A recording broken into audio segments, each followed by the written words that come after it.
দেশের ৪০ লক্ষ মামলার জট খুলতে এবং ফ্যাসিস্ট সরকারের সময় করা ১,৩২,০০০ মামলার নিষ্পত্তিকল্পে একটি জুডিশিয়াল কমিশন গঠনের দাবি জানিয়েছে এবি পার্টি নেতৃবৃন্দ।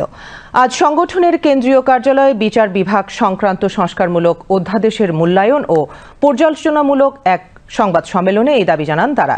এ সময় সংগঠনের সাধারণ সম্পাদক ব্যারিস্টার আসাদুজ্জামান ফুয়াদ সাংবাদিকদের বিভিন্ন প্রশ্নের উত্তর দেন। তিনি জানান, মিথ্যা মামলার শিকার হওয়া ক্ষতিগ্রস্ত নাগরিকরা যেন যথাযথ ক্ষতিপূরণ পায় সে বিষয়ে সরকারকে পদক্ষেপ নিতে হবে। তিনি বলেন, এর পাশাপাশি বিচারক ও সংশ্লিষ্ট কর্মকর্তা নিয়োগেও স্বচ্ছতা ও জবাবদিহিতা নিশ্চিত করতে হবে।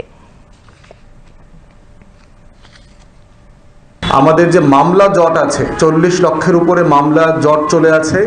মানুষের হয়রানি ৩০, ৪০, ৫০, ৬০ বছর থেকে একটা মামলা চলমান। এটার সমাধান কিভাবে হবে সেইটা আমরা এই অধ্যাদেশে দেখলাম না।